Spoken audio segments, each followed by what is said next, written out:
Bismillah, Assalamualaikum warahmatullahi wabarakatuh.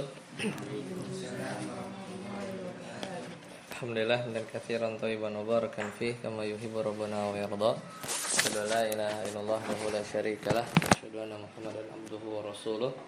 Allahumma shalli ala Muhammad wa ala ali Muhammad.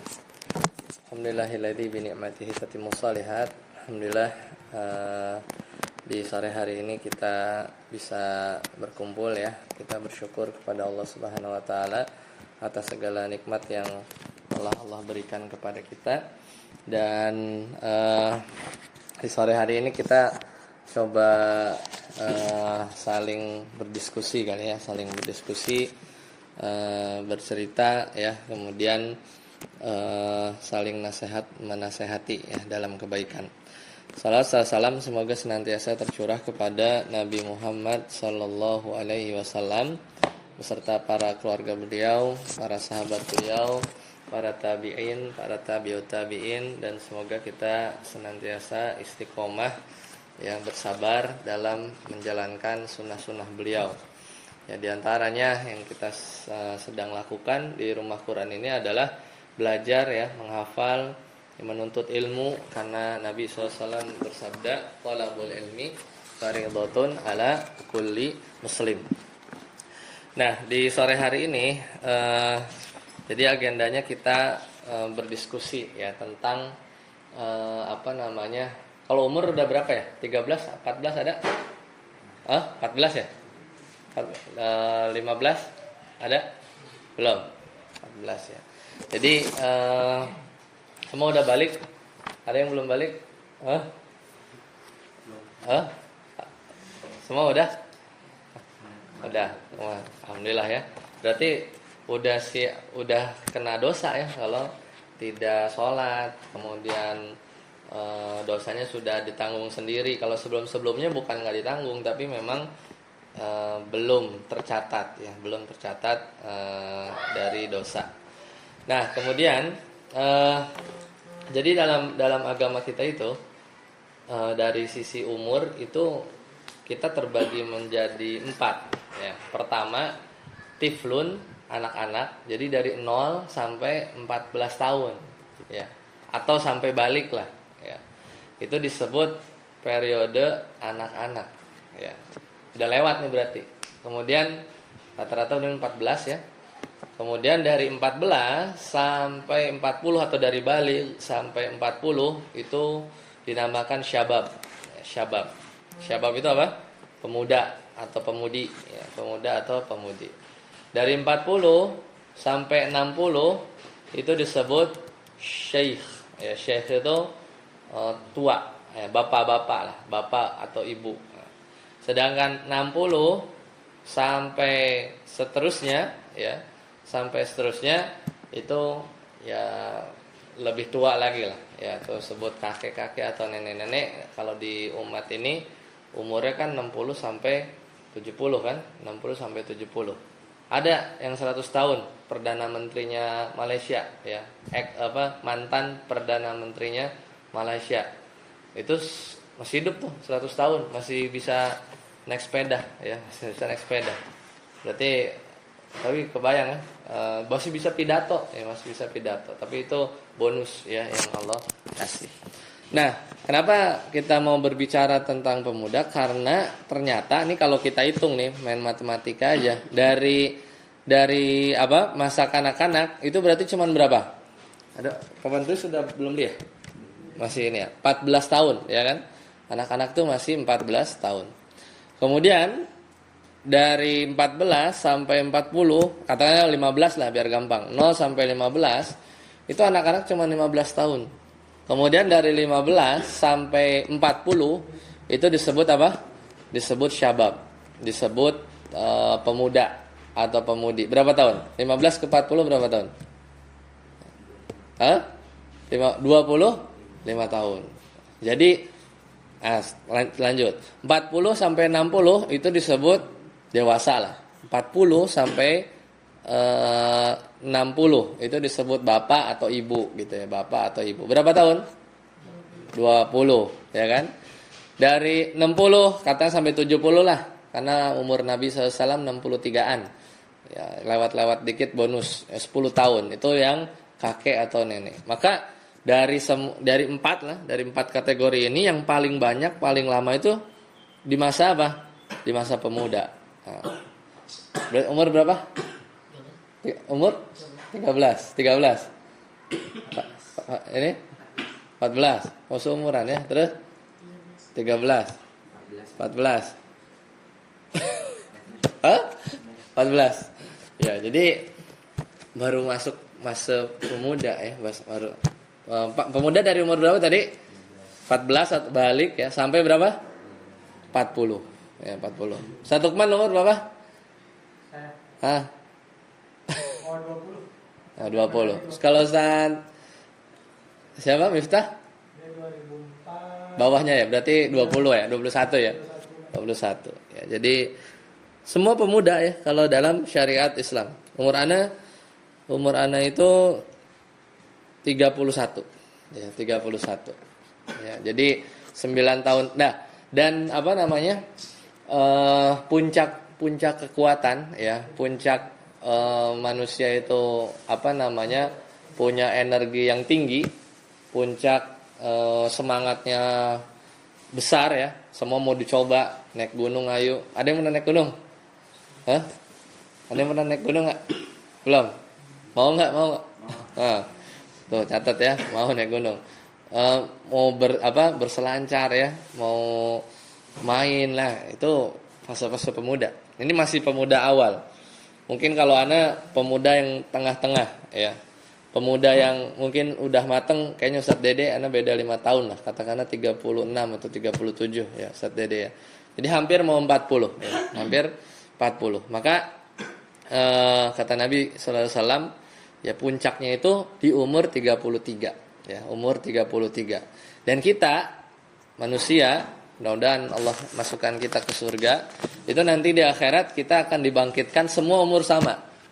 Mau yang lahir bayi meninggal, lahir 10 tahun meninggal, lahir 60 tahun meninggal, di akhirat semua umur sama, 33. Ya, semua umur sama, 33. Jadi bercandanya Nabi SAW ketika ketemu nenek-nenek kan, dia bilang di surga itu nggak ada nenek-nenek. Kemudian nenek-nenek itu sedih, nangis. Wah, nenek-nenek nggak bisa masuk surga. Padahal lagi bercanda. Bercanda Nabi nggak pernah bohong, karena nggak boleh ya kita berbohong meskipun sedang bercanda juga tidak boleh. Maka benar kata Nabi SAW. Kenapa? Karena yang masuk surga mau nanti meninggalnya nenek-nenek itu dibangkitkan umurnya 33 ya, pertengahan dari 60-an 30-an tahun ya, 30-an tahun. Nah, ada apa dengan pemuda?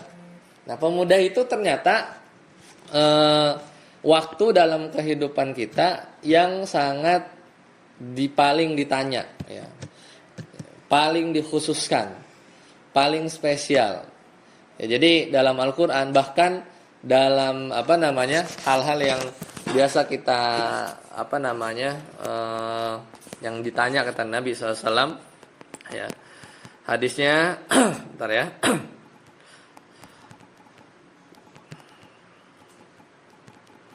Jadi salah satu dari 4 yang akan ditanya oleh Allah Subhanahu wa taala nanti kelak di di akhirat nanti, itu adalah perihal masa muda, salah satunya.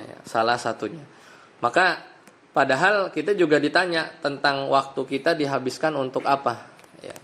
Jadi bakal ditanya kan oleh Allah Subhanahu wa taala tentang masa muda kita dihabiskan untuk apa. Tapi Allah spesifik 4 perkara yang akan ditanya. Kata Nabi SAW, la tazulu qadama 'abdin ya, kaki seorang hamba itu tidak akan beranjak ya, yaumal qiyamah hatta yus'alu an arba', sampai ditanya 4 perkara. Apa saja? Yang pertama, an umurihi fima afnah. Ditanya tentang umur. Umur kita berarti 0 sampai nggak tahu ya, nanti ajal kita berapa. Itu ditanya tuh. Dari 0 sampai kita wafat. Kemudian wa an jasadihi fima ablah. Kemudian jasad ini, badan ini, kita akan ditanya. Ya, akan ditanya. Kemudian salah satunya adalah nanti akan ditanya masa muda, ya masa muda. Padahal masa muda itu adalah umur juga. Masa muda itu bagian dari umur bukan? Iya, bagian dari umur. Kan tadi ada 4 kan? Umur kita dipecah nih. Ya, tiflun 0 sampai balik. Kemudian tadi ya, syabab itu dari balik sampai umur 40 ya. Makanya Ustadz Miftah tadi berapa? 21 tadi. 20. Berarti mau 20 ya, mirip-mirip. Berarti masih pertengahan ya. Jadi kalau 15, katakan 15 sampai 40, 25 bagi 2 berarti 12 setengah kan? 12 setengah tambah 15, 27 setengah. Berarti itu tengah-tengahnya pemuda tuh. Ya. Jadi pemuda ini kan panjang kan, dari 15 sampai 40. Tengah-tengahnya itu 40 tambah 15, 55 bagi 2, 22 apa? 22-an ya. Umur 22 ini dikit lagi. Mungkin Ustaz Lukman itu lagi apa? Energiknya ya. Semua pengen dicoba. Nah, teman-teman baru awal ya, baru awal. Dimana sudah balik yang tadinya dosa belum tercatat, kemudian akan dicatat jika beramal soleh ya, dan juga kalau beramal tidak baik juga akan dihitung dosanya ya. Makanya sangat-sangat ditekankan. Nah, balik lagi, padahal kata Nabi SAW, tidaklah seorang itu akan diangkat kakinya beranjak sampai dia ditanya tentang umurnya tadi ya, tentang umurnya untuk apa dihabiskan. Nah, yang menarik adalah wa an syababihi fi ma ablah, tentang masa mudanya. Lah, padahal masa muda itu umur bukan? Umur kan bagian dari umur. Tapi kok seolah ditanya lagi. Nah, itulah biasa yang disebut dengan menyebutkan sesuatu yang khusus ya di tengah-tengah yang umum dalam rangka untuk menunjukkan pentingnya. Misal begini. Telah datang ya para ulama dan Syekh bin Bas misalnya.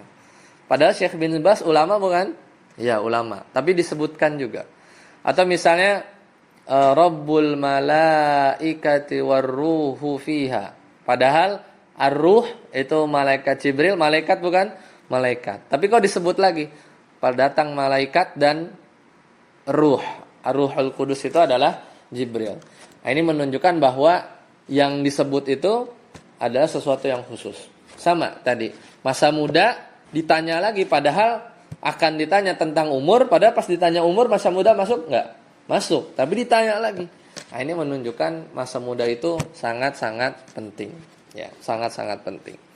Nah, dari situ kita coba lihat ya, bagaimana mungkin sedikit karena kita para penghafal Al-Qur'an, kita mau lihat gimana gambaran pemuda-pemuda gitu ya.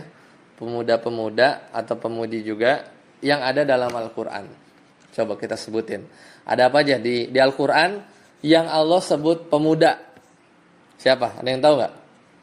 Di Al-Qur'an yang disebut pemuda apa? Contohnya? Siapa? Hah? Yang disebut muda diceritakan dalam Al-Qur'an, Ashabul Kahfi, ya, Ashabul Kahfi. Kata Allah Ta'ala, innahum fityatun, ya, fityatun apa? Pemuda. Fityatun itu adalah pemuda. Kemudian apa lagi? Siapa lagi yang disebut muda dalam Al-Qur'an? Nabi Ibrahim. Nabi Ibrahim disebut waktu mudanya, disebut, dikisahkan beliau menghancurkan berhala-berhala, ya. Meskipun dikisahkan juga Ibrahim ketika berkeluarga sudah tua ya. Bahkan baru punya anak itu umur sudah 70-an ke atas ya. Udah tidak muda lagi. Tadi kan muda 40 ya. Kemudian siapa lagi? Nabi Musa. Sebutin waktu muda. Bahkan dari bayi ya, Nabi Musa mah ya. Dari bayi ketika dihanyutkan ke sungai. Siapa lagi? Yang masih muda, Yusuf ya. Yusuf. Nah, Yusuf ya.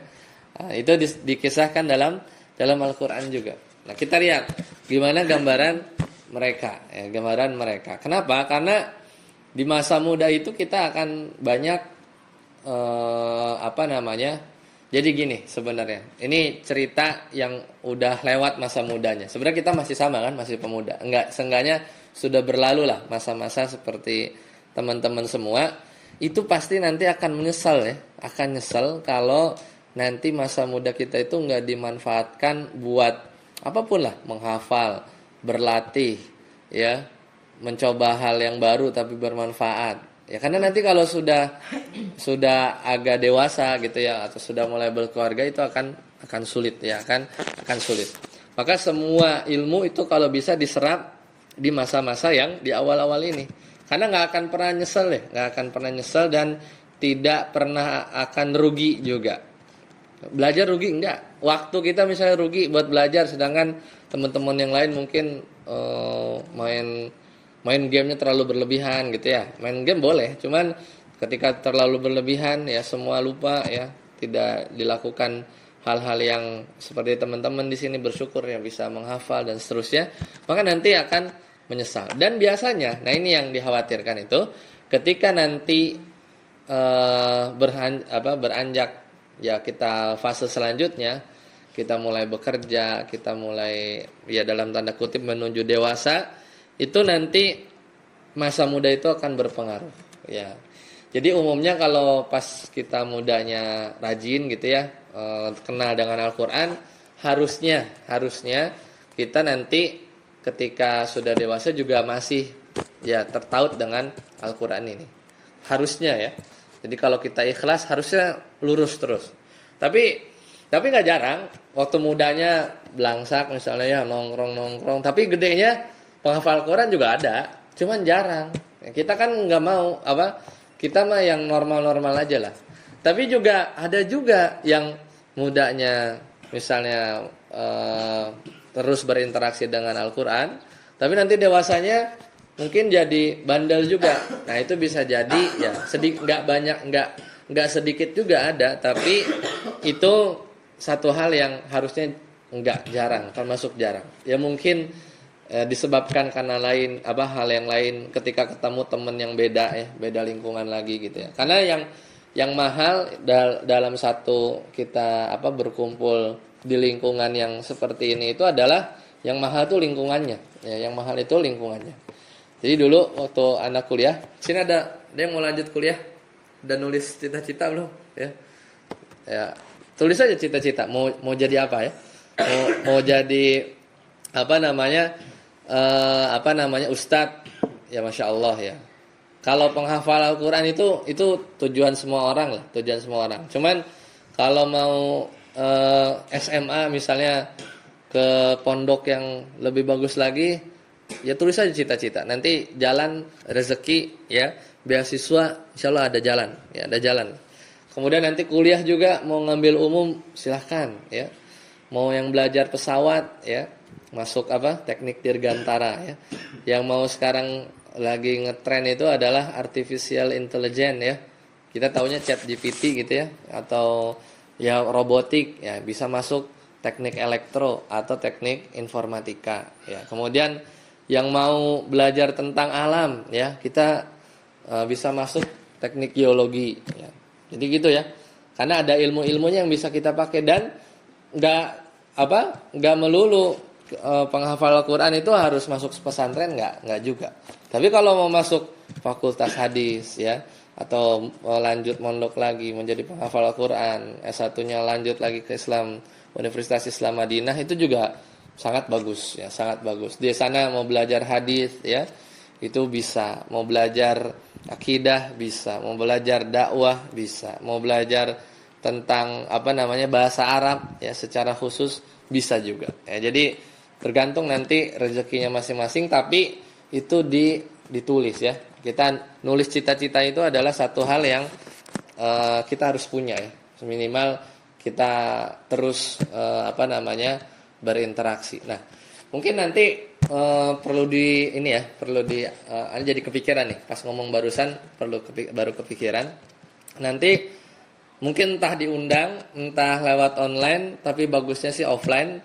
Itu dari yayasan kita coba hadirkan ini kali ya, figur-figur kawan-kawan ana lah yang bisa ana jangkau, yang ana tahu ketika mudanya itu seperti teman-teman ya, waktu di kampus dulu. Jadi kita asrama dulu, ana tuh di asrama waktu di kuliah di ITB itu, di asrama mirip kayak gini lah, kamar 4. Kemudian sampingnya masjid, tapi sampingnya masjid, dan ada kita kajian di masjid sebelah.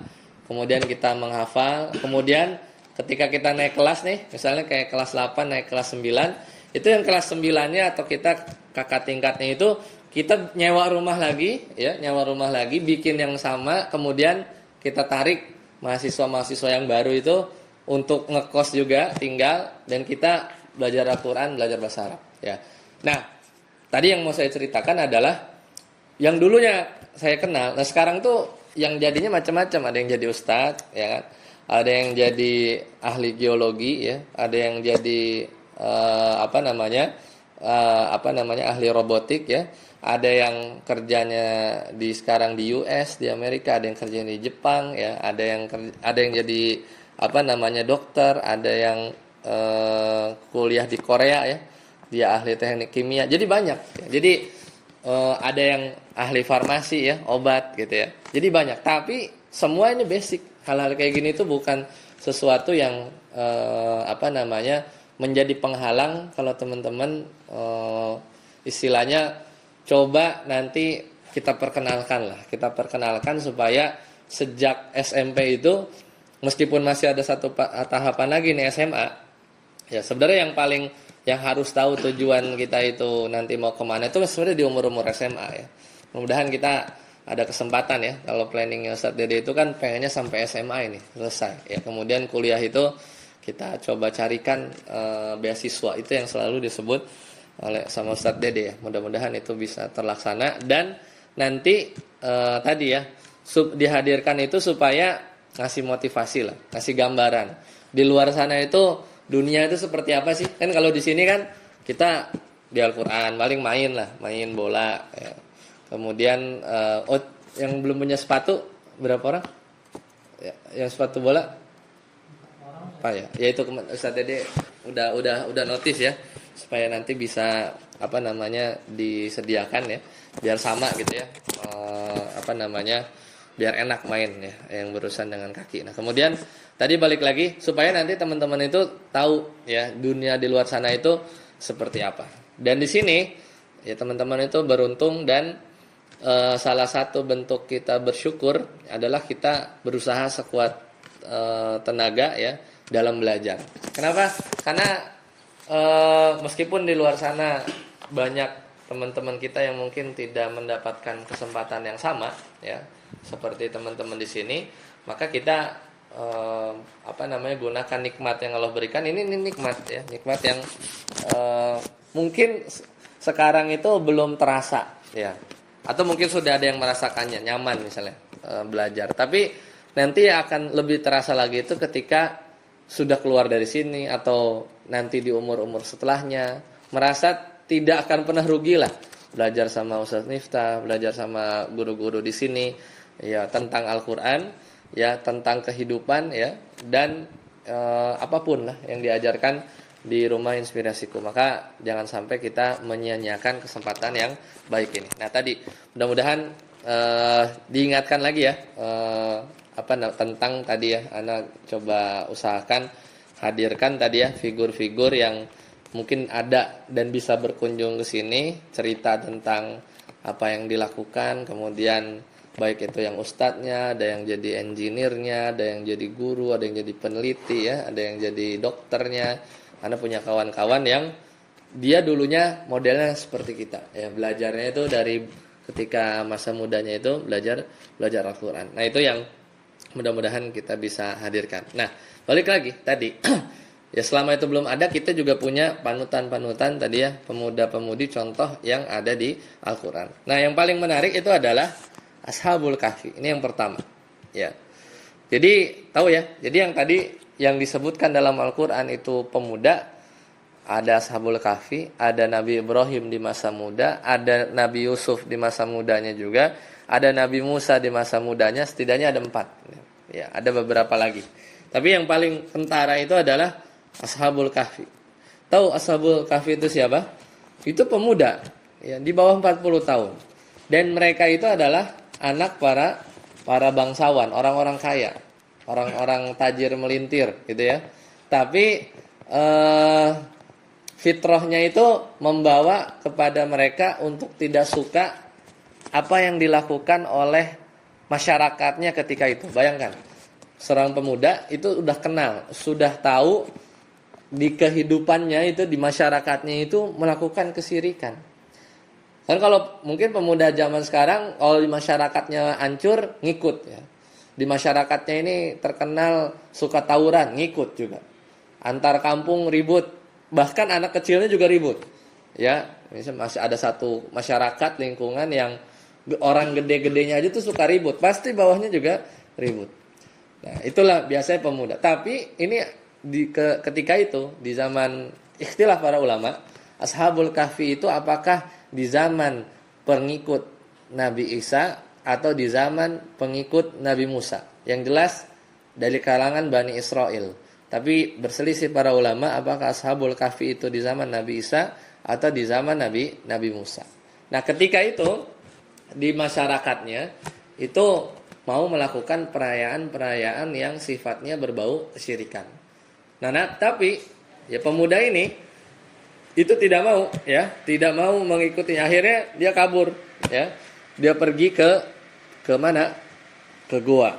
Ya, satu. Ternyata nggak cuma satu, ada lagi. Ya, dua. Dan mereka nggak saling kenal. Ya, mereka tidak saling kenal. Ada lagi 3, 4. Ya, sampai akhirnya berkumpul dan saling melihat gitu kan. Dari kejauhan di atas gua sambil melihat kampungnya itu di bawahnya itu.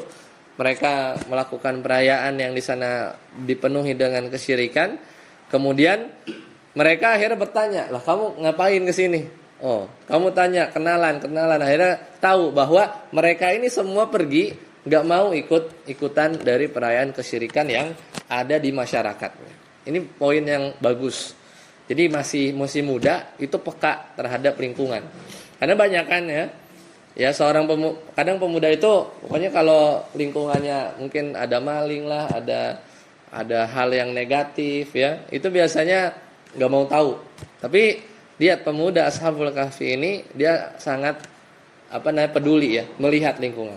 Nah, akhirnya singkat cerita kan mereka masuk ke gua, Allah tidurkan selama berapa? 300 tahun atau lebih. Ya, di mana itu pasti mukjizat ya, atau namanya kekhususan dari wali-wali Allah, di mana mereka tidur selama ratusan tahun. Nah, ketika Allah bangunkan, kira-kira apa yang dirasa ya? Yang dirasakan oleh pemuda itu apa? Pas bangun apa? Biasa kalau bangun apa? Kalau bangun tidur biasanya apa? Mules, lapar. Apa lagi? Itu 300 tahun tidur ya, 300 tahun tidur. Ya, yang dirasakan ya, tentunya kayaknya kita baru tidur setengah hari gitu ya. Atau 1 hari saja gitu ya. Padahal 300 tahun. Dan 300 tahun itu belum tahu sampai akhirnya karena mereka lapar, kemudian mereka keluar dari gua tersebut untuk mencari makan. Kemana belinya? Ke pasar ya. Ke pasar, kemudian dia beli sesuatu dan dia keluarkan uang, di mana mata uangnya itu kalau sekarang kan gambar presiden ya, yang biru, yang merah ya. Pas dia keluarkan mata uangnya ternyata adalah mata uang pada zaman raja 300 tahun yang lalu ya. Maka yang jual kaget, ini mah duit kuno ini ya, duit antik ya, bukan duit zaman sekarang, karena zaman sekarang rajanya sudah berbeda ya, rajanya sudah berbeda. Maka disitulah teringat kisah bahwa 300 tahun yang lalu memang dikisahkan ada para pemuda yang hilang, pergi, dan ternyata inilah orangnya ya. Inilah orangnya, dan akhirnya mereka dimuliakan. Nah, apa yang bisa kita ambil ya? Maka dari sini seorang pemuda itu adalah ya yang ketika masih fitrahnya itu masih berjalan, maka dia berjalan di atas fitrah kebaikan. Kadang kalau kita masih menjadi pemuda, kita kadang bisa menilai ya sebenarnya kelakuan ini atau kenakalan ini tuh bagus atau enggak. Kadang kita dalam hati kita itu punya pilihan atau bisa menalar lah, ini perbuatan baik atau enggak. Ya, ini misalnya ada orang yang mungkin iseng gitu ya. Zaman sekarang itu ngeprank ya. Ngeprank itu kan banyak lah yang aneh-aneh tuh. Banyak yang sampai bikin celaka gitu ya. Ya itulah, itu budaya-budaya yang fitrah kita kayaknya nggak bagus gitu. Maka kita ikutin fitrah yang baik. Nah, itu dari kisah Ashabul Kahfi. Kemudian yang kedua, Nabi Ibrahim. Nabi Ibrahim dikisahkan juga dalam masa mudanya. Apa yang bisa kita ambil dari Nabi Ibrahim? Nabi Ibrahim itu sosok pemuda yang nggak takut. Ya bahkan kata Allah Subhanahu Wa Taala, Nabi Ibrahim itu disebut umat. Umat itu kira-kira satu orang apa orangnya banyak? Umat. Pasti banyak orang. Tapi Nabi Ibrahim itu dibilang umat meskipun satu orang. Bahkan Nabi Ibrahim itu dimusuhi bukan sekeluarga, bukan se-RT, bukan se-RW, tapi satu negara. Ya. Ketika itu memusuhi Nabi Ibrahim alaihissalam, ya, ketika beliau ingin menghancurkan berhala-berhala di sekitar Ka'bah. Dan Nabi Ibrahim ini cerdas. Ya, ketika itu di Ka'bah, ya, memang di Ka'bah yang sekarang, yang saat ini tuh dulu dikelilingi oleh berhala-berhala. Meskipun orang-orang musyrik itu meminta kepada berhala-berhala, tapi mereka masih mengagungkan Ka'bah. Dan Nabi Ibrahim sebel ya lihat ada berhala-berhala ini. Akhirnya ketika satu waktu mereka orang-orang kampung itu pergi ya karena ada satu kegiatan ya. Kemudian hanya Nabi Ibrahim seorang, maka mereka hancurkan Nabi Ibrahim alaihissalam hancurkan semua berhala. Kemudian disisain satu ya. Disisain satu berhala. Kemudian ketika orang-orang itu pulang, ketika orang-orang yang tadi masyarakat itu pulang, kaget, semua berhala sudah hancur kecuali satu. Maka ditanya siapa yang melakukan ini, maka teringatlah mereka ada satu pemuda yang dia itu emang sebel sama berhala, pasti dia nih yang ngelakuin. Akhirnya dipanggil Ibrahim muda ketika itu dan ditanya, siapa yang melakukan ini? Semua dihancurin. Maka kata Ibrahim apa? Tanya saja itu sama yang berhala yang satu itu. Ya, jadi memang Nabi Ibrahim sisain tuh satu berhala. Kemudian untuk mengajak mereka berpikir. Ini kan ini Tuhan kan? Tuhan kan? Semua Tuhan bagi mereka. Kemudian dihancurin nih sama Nabi Ibrahim. Tapi disisain satu yang paling gede ya. Disisain satu yang paling gede. Kemudian ketika ditanya, siapa yang hancurin ini? Maka kata Nabi Ibrahim, ini ngeledek ya. Sambil meledek mengajak berpikir orang-orang kafir ketika itu, tanya saja kepada yang paling besar. Kalau benar ya Tuhanmu itu maha melihat, berhalamu itu maha mendengar, harus bisa jawab nggak siapa yang hancurin? Harus bisa jawab. Ya kan ada di situ, ya gak? Kalau ini Tuhan yang paling gede nih sakti ya, dia tahu, bisa melihat, bisa mendengar. Pasti kalau dan bisa ngomong kalau ditanya siapa yang ngancurin itu berhala kecil-kecil di sebelah-sebelahnya, maka ya benar. Tapi kan mereka orang-orang kafir bingung ketika itu. Ya dan marah, ya.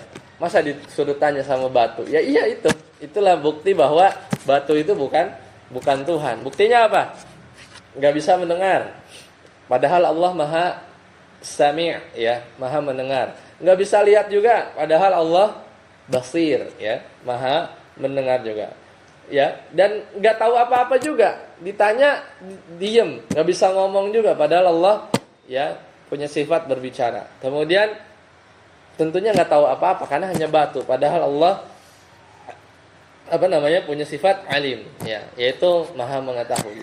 Di situ sudah meruntuhkan ya argumen mereka bahwa menyembah berhala itu nggak ada apa-apanya, nggak bisa ngasih mudarat, tidak bisa ngasih manfaat juga, ya, ngasih manfaat juga. Maka itulah keberanian Nabi Ibrahim. Bahkan ayahnya sendiri itu sampai bernazar karena waktu kejadian itu ayahnya Ibrahim lagi sakit, sampai bernazar kalau sembuh saya bakar itu Ibrahim. Ya, kalau sembuh saya bakar itu Ibrahim. Ya, tapi nggak kejadian. Akhirnya yang bakar siapa? Raja Namrud. Dan apa? Dan kabur nggak Nabi Ibrahim? Nggak kabur. Takut nggak? Nggak takut. Itulah pemuda. Berani. Beraninya itu bukan berani tawuran atau berani gelantungan di kereta. Sekarang udah nggak ada ya. Zaman dulu naik kereta itu naik di atas tuh. Ya. Sekarang kan udah nggak ada ya. Mungkin berani. Ya pokoknya yang serem-serem lah atau memacu adrenalin ya. Itu boleh ya, pemuda memiliki sifat itu. Tapi pemuda yang baik, yang sesuai syariat adalah ketika dia tahu benar di atas tauhid seperti Nabi Ibrahim. Ketika dia tahu bahwa apa yang dia lakukannya benar, tidak salah, maka dia berani ya, maka dia berani. Bahkan ketika ditarik mau dilemparkan ke api ya, enggak kabur, enggak takut, enggak nangis ya. Enggak ada riwayatnya Nabi Ibrahim nangis ya. Enggak lari dan juga enggak jadi kufur ya, karena berani ya Nabi Ibrahim alaihissalam. Apa yang diucapkan? Hasbunallah wa ni'mal wakil. Udah dilempar, kemudian Allah jadikan api, di mana api itu sunatullah itu panas, maka kata Allah Ta'ala ya jadilah ya api tersebut dingin, bardan wassalaman. Kalau dingin doang bahaya. Kalau dingin banget, misalnya api dingin, tapi dingin banget bisa mati juga orang, ya nggak? Yang naik gunung itu, naik ke puncak gunung kedinginan meninggal juga. Makanya ditambah kata bardan wasalama. Maka api itu menjadi dingin dan menyelamatkan. Ya, jadi itulah dua contoh lah ya dari 4 contoh yang menunjukkan bahwa pemuda itu adalah sesuatu yang bagian fase dari kehidupan teman-teman yang harus kita gunakan dengan sebaik-baiknya ya, dimana pertumbuhan kita masih berjalan ya. Kalau di pelajaran IPA itu sampai 25 katanya ya, 25 tahun baru pertumbuhan tulang tinggi dan itu stop. Tapi di sini lagi fase-fasenya, bahkan juga hormon-hormon lagi mungkin kita akan bingung apa nih yang terjadi terhadap diri kita sendiri ya. Tiba-tiba tubuh kita jadi besar, kemudian mungkin suara jadi ngebas gitu, kemudian tadi sudah balik ya, dan seterusnya dari tanda-tanda kejantanan ya. Maka itulah memang sunatullah ya, kita harus bersabar, harus bisa mengatur ya. Kalau kita kadang misalnya ada emosi, kita keluar saja, kita lari olahraga atau semacamnya ya. Kemudian bosen ya, sesuatu yang wajar, maka kita cari hal yang positif ya untuk tidak terjerumus. Yang penting lingkungan ya, karena ketika kita lepas dari lingkungan, dari aturan yang mendorong kita untuk selalu berbuat baik ya, lingkungan teman menghafal, kita diam aja, pasti kan ya udahlah kita ngafal gitu kan. Atau teman misalnya berbuat yang kurang bagus ya, mau nggak mau diingatkan. Jadi selalu lingkungan ini membuat kita itu selalu terjaga, dan ini bisa jadi berkat doa ya, doa kesolehan juga mungkin dari orang tua kita ya, sehingga Allah jaga diri kita sampai detik ini, dan mudah-mudahan seterusnya di tempat yang selalu aman lah. Negara kita kan aman ya, beda dengan negara-negara yang sedang berperang. Kemudian di lingkungan yang baik ya juga, kemudian di tempat atau lembaga yang sama-sama kita jaga untuk senantiasa kita mendapatkan manfaat ya, seperti itu. Mudah-mudahan yang sedikit ini bisa memotivasi teman-teman, dan kalau ada pertanyaan boleh, kalau ada yang mau ditanyakan. Rifki ya, Sofwan, Yusuf, Khalid, Faiz, Ihsan ya, benar nggak? Benar ya, karena masih ingat ya. Yang 13 tahun berarti cuman Ihsan sama Yusuf ya, sisanya 14. Berarti yang Khalid nih senior ya, umurnya sama kayak senior. Baik, itu aja ya, dilanjut lagi kegiatannya, kita cukupkan. Mudah-mudahan kita bisa bertemu lagi ya, sambil ntar ngobrol hal yang lain lah. Nanti temanya ditentukan sama Ustadz Dede ya, nanti kita ketemu lagi. Tapi tadi anak kepikiran, berarti tadi apa? Bukan janji ya, tapi mudah-mudahan terlaksana ya. Tadi apa, sepatu ya, sepatu.